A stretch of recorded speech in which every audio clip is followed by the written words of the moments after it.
Hi guys, welcome back to my YouTube channel. ನಾನು ಇವತ್ತು ಮೂಲಂಗಿ ಚಟ್ನಿ ಹೆಂಗೆ ಮಾಡೋದು ಅಂತ ಹೇಳ್ತೀನಿ. ಇದಕ್ಕೆ ನಾನು 2 ಮೂಲಂಗಿ ತೊಗೊಂಡಿದ್ದೀನಿ. ಸ್ವಲ್ಪ ಅಂದ್ರೆ ಸ್ವಲ್ಪ ಬೈಂಡಿಂಗಿಗೋಸ್ಕರ ಕೊಬ್ಬರಿ ತೊಗೊಂಡಿದ್ದೀನಿ. 1 ಈರುಳ್ಳಿ ತೊಗೊಂಡಿದ್ದೀನಿ. ಖಾರಕ್ಕೆ ಎಷ್ಟು ಬೇಕೋ ಅಷ್ಟು ಹಸಿಮೆಣಸಿನ್ಕಾಯಿ, ಸ್ವಲ್ಪ ಕೊತ್ತಂಬರಿ ತೊಗೊಂಡಿದ್ದೀನಿ. ರುಚಿಗೆ ತಕ್ಕಷ್ಟು ಉಪ್ಪು, ಸ್ವಲ್ಪ ಜೀರಿಗೆ ತೊಗೊಂಡಿದ್ದೀನಿ, ಅರ್ಧ ಟೇಬಲ್ ಸ್ಪೂನ್ ಅಷ್ಟು. 4 ಬೆಳ್ಳುಳ್ಳಿ ಹೆಸರು ತೊಗೊಂಡಿದ್ದೀನಿ. ಇವಾಗ ಒಂದು ಬಾಣಲೆ ಇಟ್ಕೊಂಡು 1-2 ಸ್ಪೂನ್ ಆಯಿಲ್ ಹಾಕ್ಕೊಳ್ಳಿ.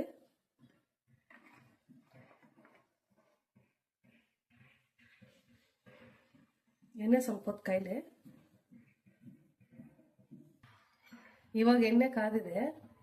ತುಂಬ ಹೊತ್ತು ಹುರ್ಕೋಬಾರ್ದು. ಫಸ್ಟ್ ಮೂಲಂಗಿ ಹಾಕ್ಕೊಂತ ಇದ್ದೀನಿ, ಅದರೊಳಗೆ ಆನಿಯನ್ ಹಾಕೋತೀನಿ.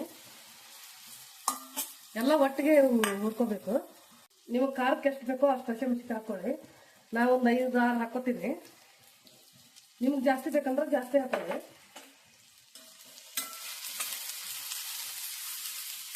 ತುಂಬ ಹಸಿ ವಾಸನೆ ಹೋಗುವವರೆಗೂ ಬಾಡಿಸ್ಕೋಬೇಕು.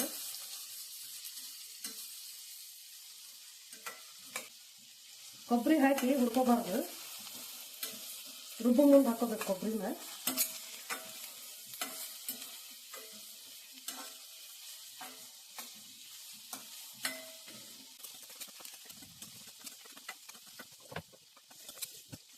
ಇವಾಗ ಮೂಲಂಗಿ ಕಲರ್ ಸ್ವಲ್ಪ ಚೇಂಜ್ ಆಗಿದೆ. ಇದಕ್ಕೆ 1 ಸ್ಪೂನ್ ಆಗಷ್ಟು ಜೀರಿಗೆ ಹಾಕೋತಾ ಇದ್ದೀನಿ. ಉಪ್ಪು ರುಚಿಗೆ ತಕ್ಕಷ್ಟು. 4 ಹೆಸರು ಬೆಳ್ಳುಳ್ಳಿ ಹಾಕೋತಾ ಇದ್ದೀನಿ. ಇವಾಗ ಗ್ಯಾಸ್ ಆಫ್ ಮಾಡ್ಕೊಳ್ಳೋಣ. ಗ್ಯಾಸ್ ಆಫ್ ಮಾಡ್ಕೊಂಡ್ಮೇಲೆ ಸ್ವಲ್ಪ ಕಾಯಿ ತಗೊಂಡಿದ್ದೀನಿ, ಅದನ್ನು ಹಾಕೊತಾ ಇದ್ದೀನಿ. ಇವಾಗ ಇದು ತಣ್ಣಗಾಗಲಿ, ಆಮೇಲೆ ರುಬ್ಕೊಳ್ಳೋಣ. ಇವಾಗ ಮೂಲಂಗಿ ಈರುಳ್ಳಿ ಎಲ್ಲ ತಣ್ಣಗಾಗಿದೆ, ರುಬ್ಕೊಳ್ಳೋಣ. ಎಲ್ಲ ಒಟ್ಟಿಗೆ ಸೇರಿ ರುಬ್ಕೊಂಡ್ಬಿಡ್ಬೇಕು. ಇವಾಗ ಸ್ವಲ್ಪ ಕೊತ್ತಂಬರಿ ಸೊಪ್ಪು ಹಾಕ್ತಾ ಇದ್ದೀನಿ ನಾನು. ನಿಮ್ಗೆ ಬೇಕಾದ್ರೆ ಹಾಕೊಳ್ಳಿ, ಇಲ್ಲಾಂದ್ರೆ ಸ್ಕಿಪ್ ಮಾಡ್ಕೊಳ್ಳಿ. ಸ್ವಲ್ಪ ಹುಣಸೆ ಹಣ್ಣು, ಒಂದಿಷ್ಟು ಹುಣಸೆ ಹಣ್ಣು ಹಾಕ್ತೀನಿ ನಾನು. ಬೆಲ್ಲ ಹಾಕ್ತಾ ಇಲ್ಲ, ಯಾಕಂದ್ರೆ ಮೂಲಂಗಿ ಖಾರ ಇರುತ್ತೆ, ಅದಕ್ಕೆ ಹುಣಸೆ ಹಣ್ಣು ಹಾಕ್ತಾ ಇದ್ದೀನಿ.